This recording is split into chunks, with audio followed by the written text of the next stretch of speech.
que tem de diferença entre nadadores que nadam para 21, 22 e 23 segundos. Afinal, quem nada para 23 segundos e 22 segundos, do ponto de vista físico, ele é tão preparado quanto o cara que nada para 21 segundos. Isso significa, então, que existem alguns fatores que podem influenciar que não são físicos. E aí, eles quiseram encontrar fazendo uma curva de análise da velocidade.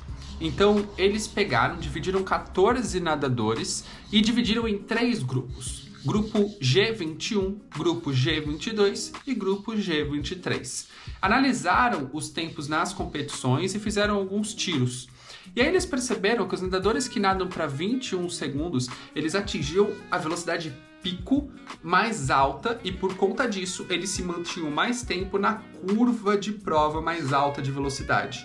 Ou seja, a velocidade não é linear. Você vai ver que eu vou falar isso aqui mais uma vez nesse vídeo. Mas, basicamente, você está no ponto zero, a prova começa, você atinge um pico e a tendência, quando a prova vai se estendendo, é que a velocidade ela vai diminuindo. Agora, quem consegue se manter mais e diminuir menos, atinge um tempo mais rápido. E é exatamente isso que eu vou mostrar aqui e no final desse vídeo eu ainda vou concluir falando o que seria o ideal para um treinamento de velocidade. Então, seja muito bem-vindo ao meu canal. Aqui eu falo de natação com fisiologia e vamos lá! A velocidade não é linear durante a prova, sendo que quando a gente observa as diferentes etapas da prova, que é a saída, o submerso, o breakout, a virada, a parte nadada e a chegada, nós podemos encontrar curvas de velocidade. Então, a gente tem aqui a velocidade pico e a velocidade média e também a velocidade mínima durante a prova. E aí, nessa curva que é gerada por essas 3 variantes, o nadador que for capaz de se manter na parte mais alta da curva por mais tempo vai alcançar uma melhor performance. Então, sendo assim, nesse estudo de todas as variáveis, a mais significativa foi a de velocidade pico, onde os nadadores que atingiram essa maior velocidade durante a prova foram os que conseguiram conquistar os 21 segundos ou 22.0. Por atingir esse maior pico, eles foram capazes de se manter na parte mais alta da curva de velocidade.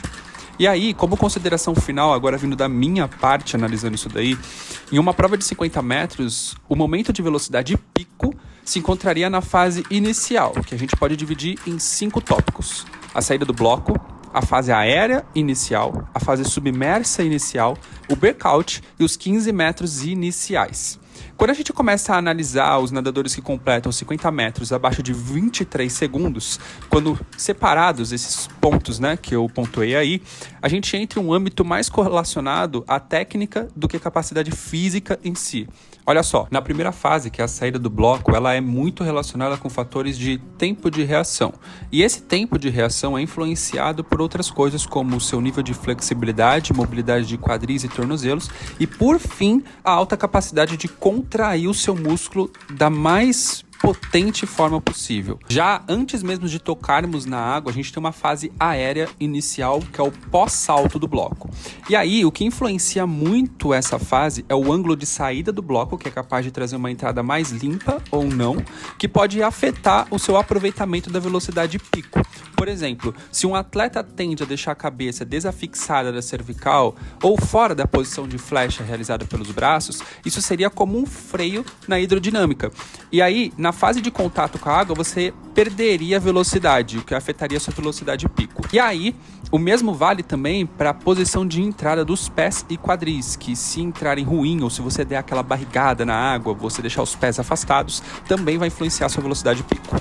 Beleza, então quando você chega na terceira fase, que é o submerso em si, a gente pode se atentar aos primeiros fatores fisiológicos de treinamento, que tem a ver com contração muscular, coordenação motora e sincronização de unidades motoras, para os movimentos mais amplos, Só que, ainda assim, tem uma fortíssima correlação com a biomecânica, já que se nós analisarmos um nadador que faz a gonfiada com muita flexão de joelho ou com os pés muito afastados, isso também impactaria na velocidade pico. Já na fase de breakout, nós estamos falando do momento crítico, onde há uma transição entre a última gonfiada para então dar a primeira braçada que vai realizar a quebra com a lâmina de água.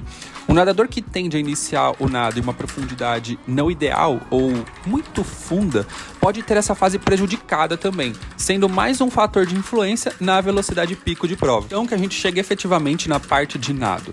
Então os nadadores que realizam 50 metros abaixo de 23 segundos no crawl tendem a estar na marca dos 15 metros com uma média de 4 braçadas. Aqui nós teríamos o fator de coordenação motor e o posicionamento de alavanca de braçada como ênfase para uma melhor performance. Sendo que, em uma velocidade máxima, a tendência dos nadadores é de utilizarem um ciclo de braçada que nós podemos chamar de oposição. Isso significaria que a primeira braçada está dando início na alavanca de puxada, enquanto a outra braçada já vai estar realizando a finalização desse arranque, ou seja, elas se opõem. E esse início de prova é realizado dentro de um tempo médio de 9 a 10 segundos em intensidade máxima, o que se relacionaria fisiologicamente com a capacidade anaeróbica alática, que chamamos de ViaTP-CP.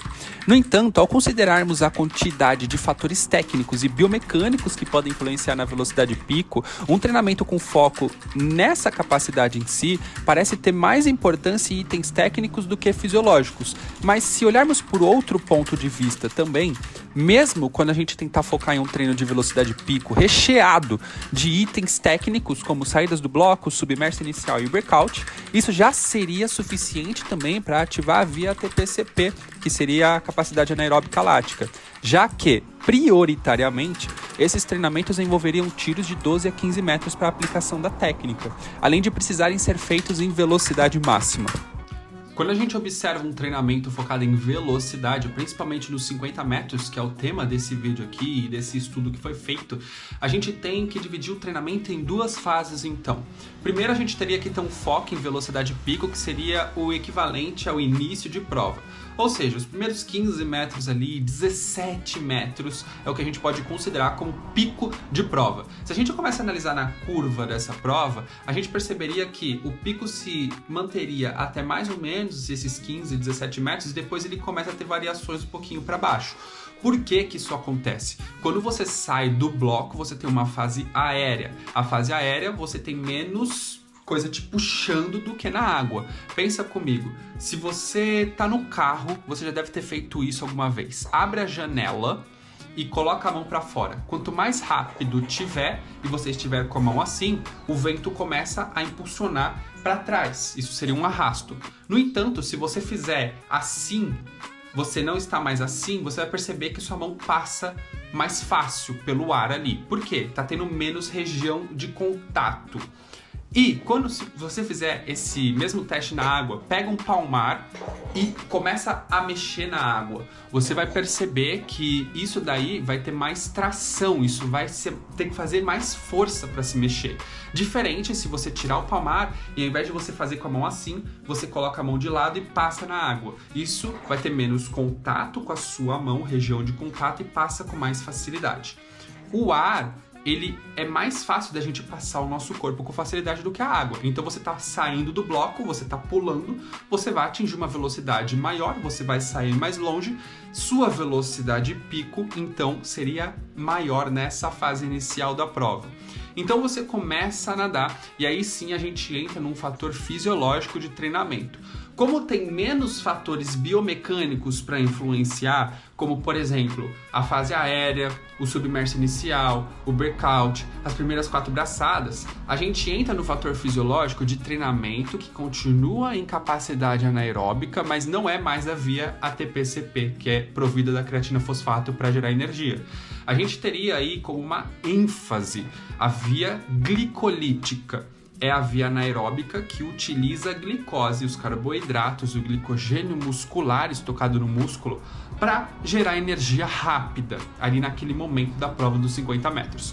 Ou seja, o melhor dos mundos para um treinamento de 50 metros seria então a gente ter um dia focado nessas partes mais técnicas, porém que não deixam de treinar a via anaeróbica, que seria mais voltada para ATP-CP. Então seriam treinos com saídas do bloco, com velocidade até mesmo de virada, com velocidade de submerso, com breakout, que tem que ser tiros de 12 a 15 metros. Não adianta você querer fazer tiro de 100 metros e achar que você vai atingir 100 metros a sua velocidade pico. Você não vai.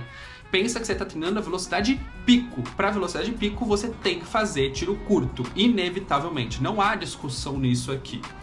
Agora, quando a gente entra na parte secundária da prova dos 50 metros, a gente está falando de capacidade anaeróbica lática, via glicolítica. Aí sim, tem os fatores mais fisiológicos de capacidade física para você suportar essa parte da prova. Mas lembra, a gente não pode também desconsiderar que existem os fatores técnicos da forma como você entra com a braçada, da sua coordenação de braçada, sua frequência de pernada, coordenar os movimentos em si. Ou seja, mesmo sendo um treino mais focado em capacidade física, que você vai ter que dar mais tiros, suportar aquela dor, aquela acidose metabólica que os tiros de intensidade alta geram com um intervalo mais curto, ainda assim, você precisa estar na técnica de prova. É isso também um outro motivo pelo qual os treinos mais rodados não estão mais tão em alta e por isso que estão surgindo métodos mais recentes de treinamento com menos volume de treino. Por quê? Menos volume de treino total significa conseguir colocar mais intensidade. Se você está trabalhando prova de 50 metros, você necessariamente precisa estar na intensidade dessa prova para você poder ter a técnica de prova, para você fazer a coordenação motora que tem que ser aplicada e para você treinar a parte fisiológica dela.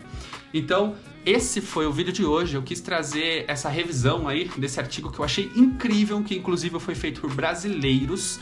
Eles são da, se eu não me engano, desculpa, o nome talvez eu vou errar a pronunciação, porque ele parece ser gringo, mas são de brasileiros. O nome da empresa é Measure Pro. Eu já fiz uma análise biomecânica com eles, isso em 2019, mas na época também eu ainda era estudante e tudo mais, tinha muita coisa que eu tinha para aprender e eu nem sabia que eles tinham tanta quantidade de artigos postados. Inclusive eu estou estudando bastante os artigos que eles estão postando porque eu estou dando início no meu TCC, na minha pós-graduação da USP, e eu quero puxar muito para o intuito mais fisiológico da coisa.